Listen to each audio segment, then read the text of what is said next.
The mail-order bride hid that she was a doctor, until an epidemic forced the cowboy town to learn the truth. Dusty Creek lay at the edge of the desert, a small cowboy town clinging to life in the harsh frontier. Its wooden buildings leaned slightly with age, their paint faded by the relentless sun. A dusty main street stretched from the general store to the saloon, where the clatter of spurs and laughter echoed over the dirt road. Most days, the town seemed sleepy, almost forgotten, except by the few travelers brave enough to pass through. Into this quiet chaos came a woman named Eliza Hart. She stepped down from the stagecoach with a bundle in her arms, her eyes scanning the town with a careful curiosity. The journey from the city had been long, hot, and uncomfortable, but Eliza felt a strange thrill of freedom in the open air. She had made a choice to leave her past behind, a past full of bustling hospitals, endless paperwork, and the heartbreak of lives she couldn't save. Here she wanted something simpler, something quieter. The townspeople stared as she walked past. A few miners tipped their hats, a cowboy spit on the ground, and a child peeked from behind a crate. Eliza smiled politely, keeping her steps steady. She wore a plain dress, suitable for the image she intended to project, a humble, cheerful bride, new to the ways of frontier life. No one suspected the truth. Beneath the soft fabric of her dress, she carried the skills of a doctor, trained and experienced. She had left that life behind, at least in name. At the edge of the street, she found the house she was to call home, a small wooden cottage with a wide porch, paint peeling in pale shades of yellow. The sign above the door had faded letters, Harrison Residence. She drew a deep breath. This would be her sanctuary, the start of her new life. The door opened before she could knock. A tall man with sun-leathered skin and a dusty hat stood in the frame. He looked at her with a mixture of curiosity and surprise. "You must be Eliza," he said, tipping his hat. "I'm James Harrison. Welcome to Dusty Creek." Eliza smiled. "Thank you, Mr. Harrison. It's nice to finally be here." James stepped aside, allowing her to enter. The house was modest but tidy, with the faint smell of wood smoke and old books. Eliza set down her bundle and looked around, letting her fingers brush over the smooth surfaces. She felt the faint heartbeat of the town in the wooden floorboards, the quiet rhythm of life here. "I hope the stagecoach treated you well," James said, closing the door behind her. "It can be rough traveling all the way from the city." Eliza shook her head. "I've had worse. I'm glad to arrive." Her words were calm, measured. She wanted no suspicion, no curiosity about what she really was. A doctor here would have been out of place, too strange for these simple folks. Better to be a bride, a helper, someone who could be trusted. James smiled faintly, a little awkwardly. "Well, dinner will be ready soon. You can settle in before then." Eliza nodded.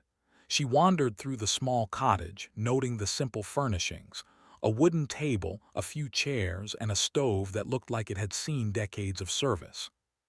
She imagined herself here, learning the ways of frontier life, blending in, living quietly.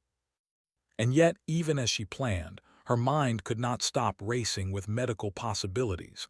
The miner with a bad cough she had glimpsed on the road, the child with a scraped knee in the street.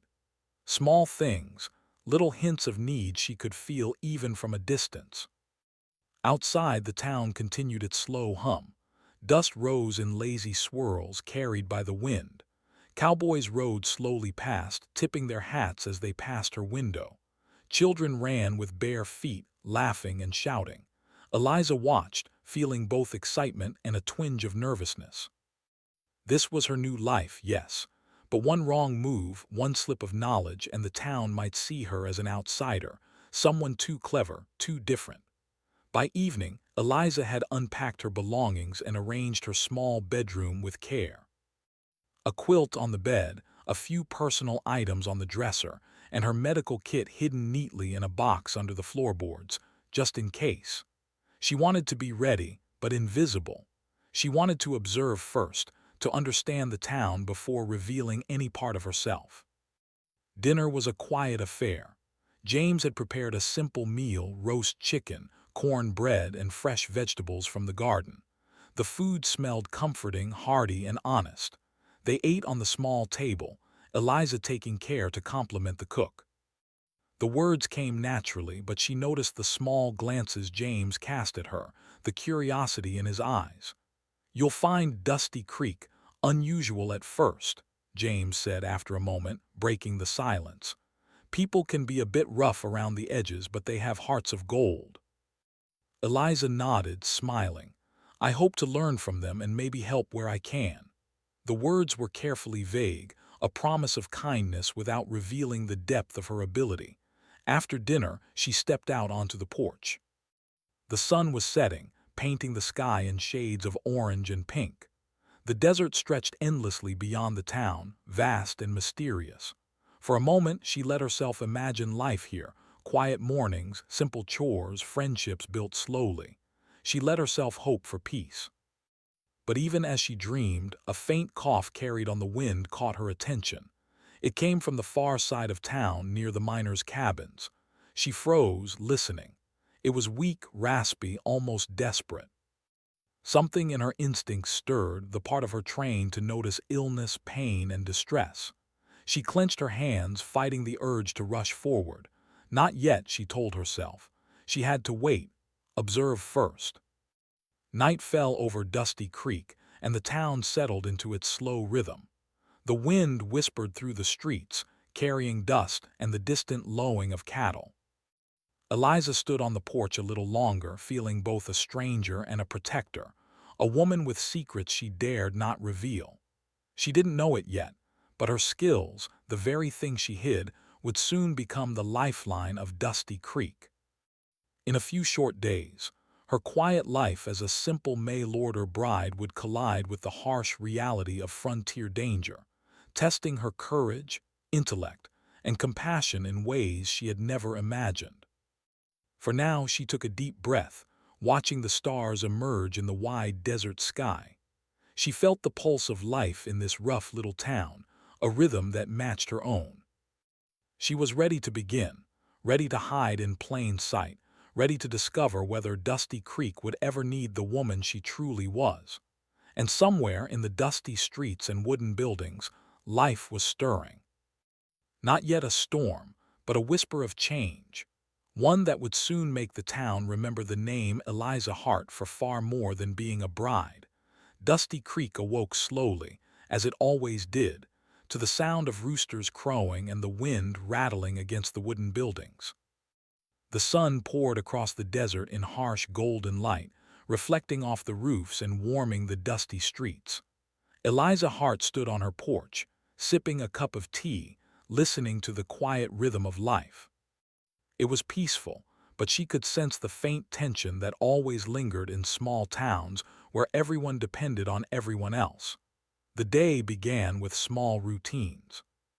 Miners tramped through the streets on their way to the nearby hills, the clatter of boots and the jingling of spurs announcing their arrival. Women hung laundry in the warm morning air, and children ran barefoot between the buildings, laughing and chasing each other. Eliza felt a mixture of comfort and caution. She was slowly learning the rhythms of Dusty Creek, the subtle signals of danger, and the small kindnesses that held the town together. Her calm was interrupted when she noticed a man leaning against the fence across the street. He was pale, his skin unusually flushed, and he coughed weakly. Eliza's instincts kicked in immediately, the careful observation of a doctor she had sworn to leave behind. The man was clearly ill. His eyes were glassy and his movements sluggish. She frowned, feeling a prickle of worry. James Harrison appeared behind her, carrying a bucket of water. "That's old Tom," he said casually. "He's always coughing, I suppose. Miners' lungs get the worst of it." Eliza studied the man closely. "Is it just a cough or something worse?" she asked. Her voice was calm, casual, careful not to alarm James. James shrugged. "Hard to tell. He's been coughing like that for a few days. Nothing seems to stop it." Eliza nodded, though inside she felt the weight of concern. Something about the cough didn't feel ordinary. It was not just fatigue or dust from the mines. She wanted to examine him, but she needed a reason, something that wouldn't reveal her secret. For now, she decided to watch and wait, her mind quietly calculating. As the day moved on, the town began to stir with unusual energy. More people appeared to be affected, weak, coughing, and pale. At first it was subtle, almost easy to ignore, but by noon it became impossible. Miners left their work early, complaining of fatigue, and mothers whispered anxiously about their children's sudden fevers. The general store ran low on medicine, mostly homemade remedies and a few bottles of whiskey used as a tonic. Eliza could no longer remain passive. She had to do something, even if it meant stepping closer to the truth of who she really was. She walked through the streets, carrying a basket of herbs and supplies she had brought with her under the pretense of home remedies. People stared as she moved among them, curious and a little wary. "Mrs. Hart," called a woman from the porch of a small cabin. "My little Samuel has a fever. Can you help him?" Eliza paused, her heart tightening. She nodded gently. "Of course. Let me see him." She followed the woman into the small cabin, noting every detail: the child's flushed face, the rapid breathing, the slight rash on his arms. Her training took over despite her careful attempts to hide it. "Does he have a cough?" she asked softly. "Yes," the mother whispered, "and he's so tired he barely wants to eat." Eliza knelt beside the boy, placing a hand lightly on his forehead. She could feel the heat, the irregular pulse. Her mind worked quickly, recalling remedies that could help manage the fever and prevent complications until more help arrived. She handed the mother a few instructions: how to keep the child hydrated, how to reduce the fever with cool cloths, and when to call for immediate help. "You must be careful," she said quietly. "Rest, fluids, and watch for breathing trouble. You can call me if he gets worse." The mother nodded eagerly, relief flooding her face. "Thank you, Mrs. Hart. You're wonderful." Eliza smiled, hiding the deeper truth of her abilities. She could have done so much more if the town knew she was a doctor, but that revelation would come later. For now, she needed the trust of the people, and the trust of James, who still saw her only as a bride. By late afternoon, whispers of illness spread like wildfire. The town council gathered in the small meeting hall, a simple building with rough wooden benches. The mayor, a stout man with a worried expression, addressed the group. "We can't ignore this anymore," he said. "It's spreading too fast. Tom, the miners, the children, we need someone to help." One of the older men raised a hand. "We ain't got no doctor. Best we can do is keep the sick home and pray."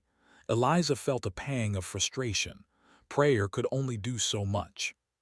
She stepped forward, careful to maintain the role of a helpful neighbor rather than a medical professional. "I've had some experience with herbs and remedies," she said softly. "I can help manage the symptoms, keep people comfortable, and monitor them." The council members exchanged skeptical glances. Dusty Creek had seen many outsiders claim to know what to do. Most were wrong, but the desperation in their eyes was clear. They had no choice. "All right," the mayor said finally. "Mrs. Hart, you can try. But don't make promises you can't keep." Eliza nodded. "I won't." Over the next several hours, she moved through the town, visiting sick miners, children, and elders. Her gentle presence brought comfort, and her careful instructions helped prevent further deterioration. The town began to notice something unusual. The sick were stabilizing. The fevers that had threatened to worsen were easing, and the coughs, while persistent, seemed less severe. Rumors began to spread. Some people whispered about the mysterious skills of the new bride.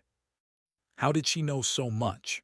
Others, more practical, only appreciated the results, quietly hoping she would continue helping. Evening fell and Eliza returned to her cottage, exhausted but alert. She sat on the porch, watching the stars emerge above the desert horizon. The wind carried the faint sound of coughs and quiet conversations, a reminder that the trouble was not over. James appeared with a lantern, his face drawn and tired. "You've been busy," he he said quietly. "I didn't know you had it in you." Eliza smiled faintly. "There's more to a person than meets the eye," she replied carefully, refusing to reveal her full story. He looked at her, puzzled but impressed. "You're different from what I expected. Not just a bride, I mean." "I suppose we all have our secrets," she said, the corners of her lips curling slightly. "It helps us survive." The night was quiet, but the unease lingered. Eliza knew that this was only the beginning. The illness that had crept into Dusty Creek was more than a simple cough or fever. Something more dangerous was coming, and soon the town would need her in ways she could no longer hide. As she prepared for sleep, she allowed herself a small moment of pride. Even under the guise of a mail-order bride, she had saved lives today. She had made a difference, and that small victory strengthened her resolve. Somewhere in the darkness, the town stirred, unaware that the quiet woman they had welcomed into their homes was the one person who might hold the key to survival. The coming days would test courage, skill, and the very heart of Dusty Creek. And Eliza Hart, with all her secrets and knowledge, would be at the center of it all. She closed her eyes, ready for whatever tomorrow would bring, knowing that soon, hiding her true self would no longer be an option. The next morning, Dusty Creek awoke to a sense of unease. The sun rose pale and hazy over the desert, casting long shadows across the dusty streets. The town, usually alive with the chatter of children and the clatter of spurs, seemed quieter than usual. Windows stayed closed, and the faint smell of smoke from chimneys mingled with the sharp scent of dust in the air. Eliza Hart stepped onto her porch, watching the town. She had spent the night thinking about the sick. Her mind was restless, filled with questions and plans. The coughs, the fevers, the pale faces, none of it seemed ordinary. She feared this illness might spread further, becoming more dangerous. Her instincts, honed through years of training and practice, told her it was time to act more decisively. By mid-morning, the situation became impossible to ignore. Tom, the miner who had first caught her attention, collapsed in the street, coughing violently. His fellow miners tried to help him, but he was heavy and they struggled. Eliza moved quickly, stepping into the street with calm authority. "Move back," she commanded softly but firmly. The miners hesitated but obeyed. Eliza knelt beside Tom, placing a hand on his forehead. His skin was burning hot and his breathing was shallow. "This is serious," she murmured to herself. She checked his pulse, listened to his chest, and adjusted his position to ease his breathing. People began to gather, their curiosity mixing with fear. "What's wrong with him?" someone whispered. Eliza looked up, her face composed. "He's very sick. He needs care. Everyone else, please stay calm." Some townspeople exchanged worried glances. They had trusted her to help before, but the illness was worsening faster than they expected. Panic began to ripple through the small crowd. By noon, the epidemic had spread across the town. Miners were leaving their work early, clutching their chests or holding handkerchiefs to their faces.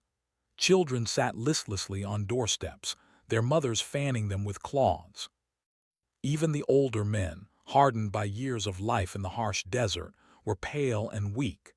Dusty Creek had never seen sickness move this quickly, and fear was spreading faster than the illness itself. Eliza knew she could no longer remain in the shadows. The town needed her skills fully, and she had no choice but to reveal the truth, at least in part. She gathered her supplies, bringing out the hidden medical kit she had stowed beneath the floorboards.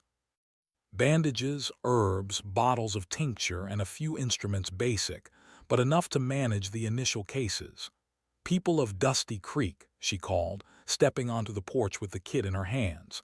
"I need your help to care for the sick. I can treat them, but I cannot do it alone. We must work together." The townspeople stared at her, unsure what to make of the sudden authority in her voice. Some were suspicious, but desperation outweighed doubt. Slowly, they nodded, forming a line of those willing to assist her. James Harrison stood beside her, looking both worried and impressed. "What do you need us to do?" he asked. Eliza handed him a list of simple tasks: fetching water, preparing cloths to cool fevers, and helping to move the sick into the small meeting hall, which she was converting into a makeshift clinic. She explained each task clearly, ensuring that anyone could follow her instructions. As the afternoon progressed, the town transformed. The meeting hall, once a place for council meetings and gatherings, became a hub of activity. Tables were pushed together to form makeshift beds, cloths were dampened to cool fevers, and herbs were brewed into teas for comfort. Eliza moved from patient to patient, examining each one carefully. She took the pulse, observed breathing, and applied treatments with calm precision. Even as she worked, she could feel the weight of eyes upon her. Dusty Creek had never seen anyone like her before, a woman who could command attention without raising her voice, who moved with purpose and skill, who seemed to know exactly what each person needed. A few skeptics whispered doubts, but more and more the townspeople began to trust her. By evening, the first wave of critical cases had been stabilized. Though the illness was far from over, lives had been saved, and that small success brought hope. Mothers held their children close, miners rested on benches, and even the mayor looked relieved though exhausted. James approached Eliza as she prepared another batch of herbal tea.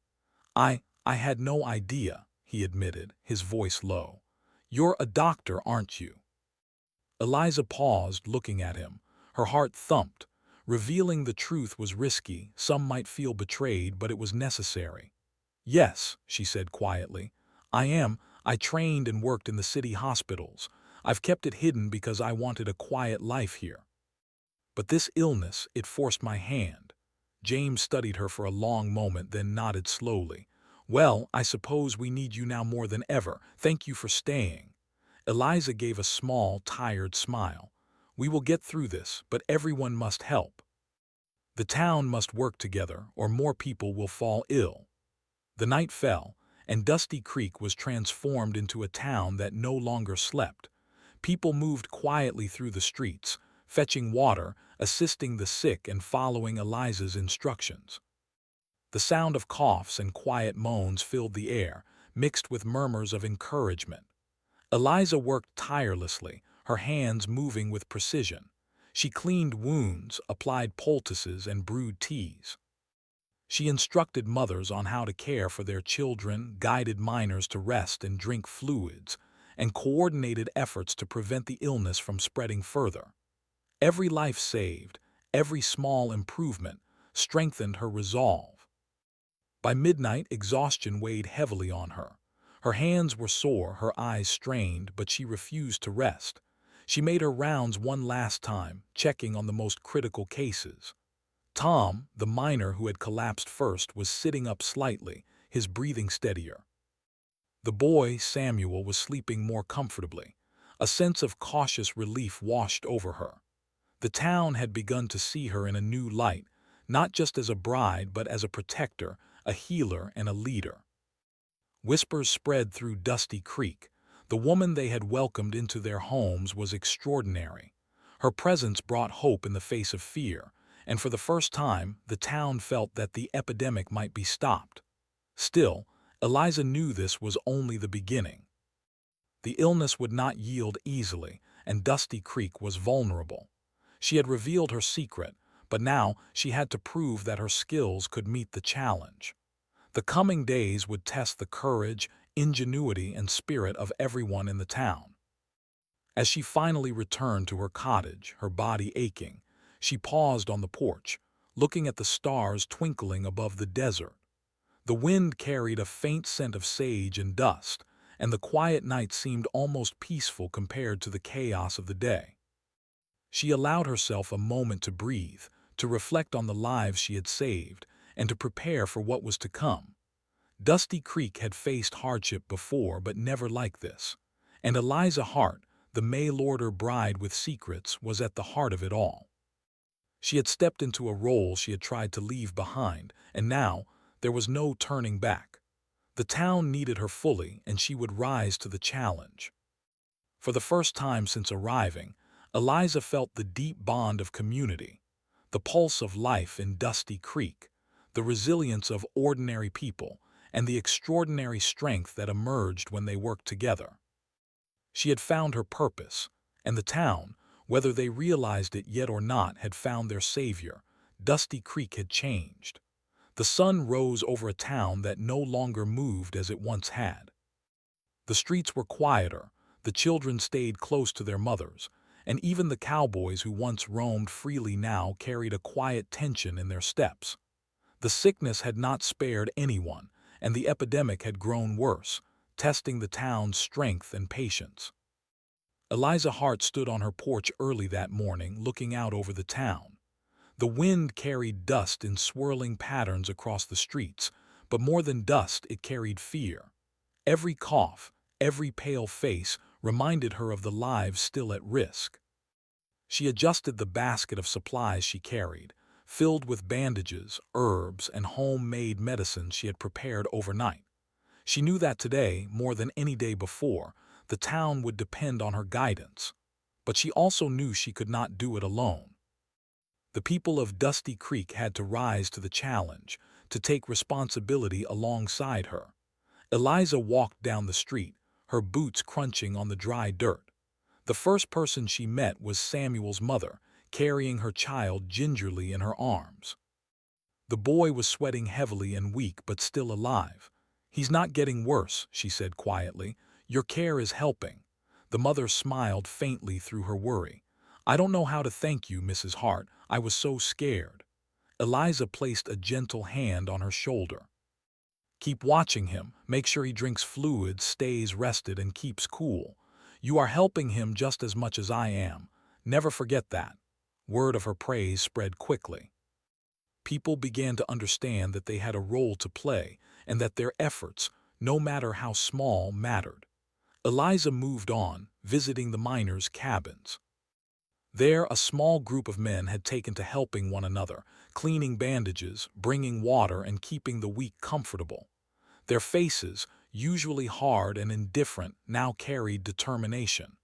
"Keep the blankets dry," Eliza instructed. "Change them if they get wet or damp. It will help them feel better and prevent further sickness." "Yes, ma'am," one miner replied, nodding seriously. He adjusted a pillow under the head of a sweating colleague. Eliza's heart swelled with quiet pride. The town was learning to fight the epidemic together. It was no longer just her battle, it was everyone's. By midday, the sickest were gathered in the meeting hall. Eliza moved between them with calm precision. Her hands checked pulses, applied compresses, and administered tinctures. She kept track of the worst cases, noting who needed more attention and guiding others on how to care for them. Every movement was deliberate, careful, showing both skill and empathy. But the day brought a new test. A sudden cough erupted from one of the children, then another. Fever spiked, and the weak air in the hall grew heavier. Mothers panicked, whispering fears of death. Eliza's calm voice cut through the rising tension. "Everyone, please. We can handle this. Follow my instructions and we will get through it."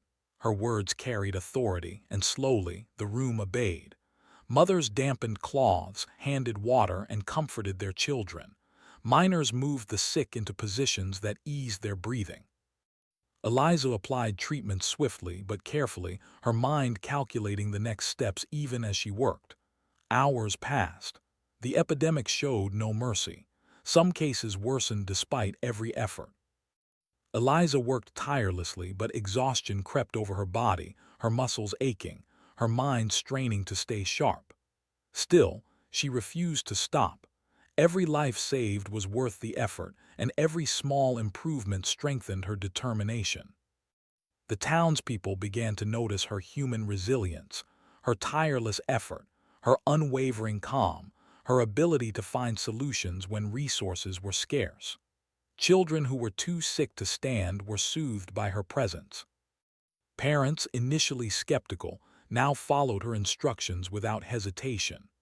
Even James Harrison, once doubtful, now moved alongside her, assisting and protecting, learning quickly how to support her efforts. Mid-afternoon brought another crisis.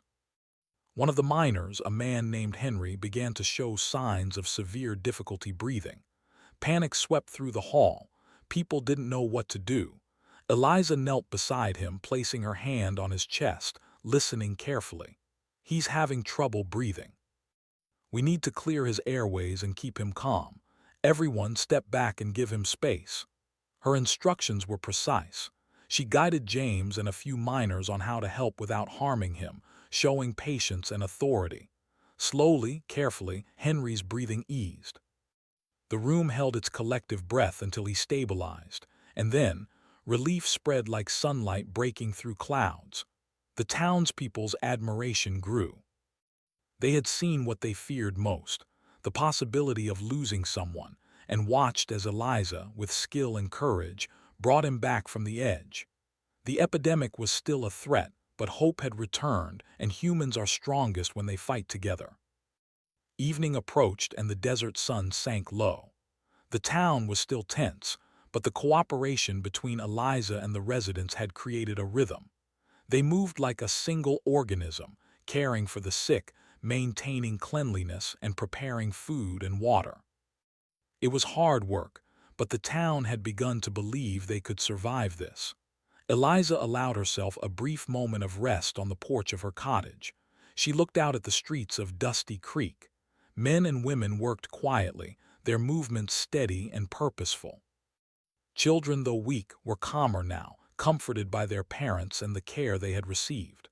The town was learning, adapting, surviving exactly what she had hoped they could do. James appeared beside her, offering a mug of warm tea. "You should drink this.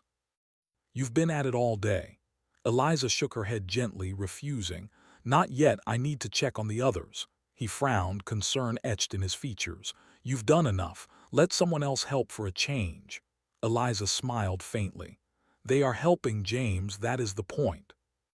Everyone here has a role, they are learning, they are rising together." James considered her words and nodded slowly. "I see that. I never imagined our little town could pull together like this. You've changed things, Mrs. Hart." Eliza looked at him, her eyes tired but bright.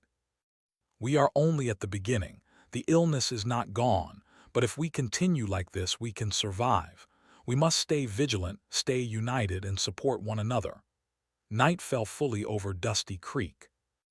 Lanterns burned faintly in the streets, casting soft light over the makeshift beds and the quiet movements of those still tending to the sick. The wind whispered through the town, carrying a mixture of hope and tension. Inside her cottage, Eliza finally allowed herself to sit. Her body ached and her mind was heavy with worry, but she felt a deep sense of pride. The town was no longer passive, waiting for help. They were learning, adapting, and fighting alongside her. Humans, she thought, were remarkable in their resilience. Given guidance, trust, and courage, they could rise even in the face of danger. She prepared for another night of work, knowing that tomorrow would be another test. But for the first time, she felt a quiet confidence. Dusty Creek had begun to learn the value of cooperation, courage, and perseverance. And under her guidance, they would continue to rise, stronger than before. Outside, the desert sky was clear, filled with stars that twinkled like tiny beacons of hope. Eliza watched them, feeling a connection to something larger, something timeless. The epidemic was a challenge, yes, but it had also brought out the best in the people. Dusty Creek had begun to see the extraordinary in the ordinary, the power of human effort and unity. And Eliza Hart, the mail-order bride with secrets, was at the heart of it all, leading quietly, teaching by example, and showing a small frontier town that even the harshest trials could be overcome when humans worked together. The morning sun rose over Dusty Creek with a soft, golden light, painting the dusty streets in warm colors. Birds sang faintly in the distance, and for the first time in days, the town seemed almost peaceful. The epidemic, which had gripped the town with fear and urgency, was beginning to lose its hold. The sick were recovering, the fevers were easing, and the town could finally breathe again. Eliza Hart stepped onto her porch, carrying a small basket of supplies for the final checks on the remaining sick. She had not slept well, but there was a quiet pride in her chest. Dusty Creek had survived, not just because of her skill, but because the townspeople had risen to the challenge. They had worked together, followed instructions, and cared for one another. Humans, she thought, were remarkable when given guidance and trust. As she walked through the streets, she saw small signs of recovery everywhere. Children played quietly near the water troughs, their laughter soft but genuine. Miners returned to their work with careful steps, coughing less frequently and moving with more energy. Mothers and fathers shared supplies, supporting one another and celebrating small victories. Even the mayor walked with a lighter step, his face showing relief and gratitude. Eliza's first stop was Samuel's house. The boy who had been so weak just days before was running in the yard, chasing a stray puppy. His mother looked up and waved at her, eyes shining with gratitude. "He's so much better," she said. "I don't know how to thank you, Mrs. Hart." Eliza smiled warmly. "You cared for him well, that made all the difference. Remember, it's your efforts that helped him recover." The mother shook her head. "No, it's you. You saved all of us. Dusty Creek wouldn't have survived without you." Eliza's heart swelled, but she remained humble. "We survived together. The town helped, and so did you." As she continued through the streets, she noticed something that warmed her heart. The townspeople, once quiet and skeptical, now looked at her with respect and trust. Children waved shyly, miners tipped their hats, and even the older men, hardened by years of frontier life, nodded with quiet approval. The secret she had kept, the skills, the knowledge, the experience, was no longer hidden. It did not matter anymore. She had earned their trust and admiration. By midday, a town meeting was called in the small hall. The mayor stood at the front, his face lined with exhaustion but filled with pride. The townspeople gathered, their faces reflecting relief, hope, and curiosity. Eliza entered quietly, taking a seat near the front. "We have survived a great challenge," the mayor began, his voice steady and firm. "Many of our own fell ill and we feared the worst, but through courage, cooperation, and guidance, we have overcome it." All eyes turned to Eliza and she felt a flush of warmth. She had expected some recognition, but not the full weight of their gratitude. "The woman who led us through this crisis," the mayor continued, "is Mrs. Eliza Hart. She came to us as a stranger, a quiet bride. But she has shown us that one person's knowledge, courage, and compassion can save many lives. We owe her our deepest thanks." The room erupted in applause. Children clapped, miners who had been skeptical cheered, and mothers wiped tears from their eyes. James Harrison stepped forward, tipping his hat with a proud smile. Eliza stood, her hands trembling slightly. She had never sought recognition. She had only wanted to help, to hide in peace. But now, seeing the gratitude in every face, she felt a warmth that words could not fully express. "Thank you," she said softly, her voice carrying through the hall. "But this is not just my work. Every person here has helped. Every person who cared for a neighbor, comforted a child, or brought water has played a part. This town survived because of each of you. Remember that." Her words were met with nods, smiles, and quiet murmurs of agreement. Dusty Creek had learned an important lesson. That strength came not just from skill, but from unity, trust, and courage. The day continued with small acts of rebuilding. The townspeople cleaned their homes, repaired fences, and brought fresh water to those still weak from illness. Eliza moved among them, offering guidance where needed, but also stepping back to let them take initiative. She encouraged them, praised their efforts, and reminded them that they had the strength to face challenges together. James Harrison stayed by her side, learning quickly. He had been a skeptic, but now he was her staunch supporter. "You've done something remarkable," he said as they worked together to clean the meeting hall. "I didn't expect this when you first arrived." Eliza smiled. "Sometimes we all surprise ourselves. And sometimes a challenge brings out the best in people. You've seen it today. The town has seen it too." By evening, the last of the seriously ill were stable. The epidemic, while not completely gone, had been tamed. Dusty Creek had endured. The streets, though dusty, were filled with renewed life. Children played, neighbors greeted one another, and even the old miners laughed softly as they told stories. Eliza finally returned to her cottage as the sun dipped below the horizon. The desert sky glowed in shades of pink and purple, and the stars began to twinkle above. She stood on her porch, exhausted but filled with quiet satisfaction. She had come to Dusty Creek seeking a simple life, hoping to hide from her past. Instead, she had found purpose, community, and respect. James joined her, carrying 2 mugs of warm tea. "You deserve a rest," he said gently, offering her one of the mugs. She accepted it with a small smile, savoring the warmth. "I will rest soon. But tonight I just want to watch the stars and remember what we accomplished." James nodded, leaning against the railing beside her. "You've given this town more than anyone could have imagined. They will never forget you." Eliza felt a deep sense of peace. Dusty Creek had learned something vital, not just about surviving illness, but about the strength of human courage, compassion, and cooperation. And she had been a part of that, quietly guiding, teaching, and helping. As night settled over the town, the sounds of Dusty Creek were no longer tense or fearful. Instead, they carried hope. The laughter of children, the soft chatter of families, and the quiet, steady breathing of those who had recovered. The town had risen together, and Eliza Hart, the mail-order bride who had hidden her true self, had shown them the extraordinary potential of ordinary people working together. For the first time in weeks, she allowed herself to relax fully. She poured a final cup of tea, settled into her chair, and looked out at the town she had come to love. The streets, though dusty and rough, were alive with resilience, courage, and human spirit.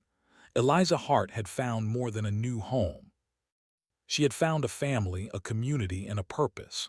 And Dusty Creek had found something too, a reminder that in the face of adversity, humans could rise, adapt, and triumph together. The stars shone brightly above, and the desert night felt calm and infinite. The town had survived, stronger than ever, and Eliza knew that whatever challenges lay ahead, Dusty Creek could face them, with courage, unity, and the extraordinary human spirit that she had always believed in. And as she closed her eyes that night, she allowed herself a small smile. The town would remember her, not as a bride alone, but as a hero, a teacher, and a healer. Dusty Creek had discovered what she had always known. Humans, when united, were capable of greatness beyond measure. The quiet frontier town had been tested and had risen. And Eliza Hart, the woman who had hidden her talents to live a simple life, had proven that one person's courage, skill, and compassion could change the world.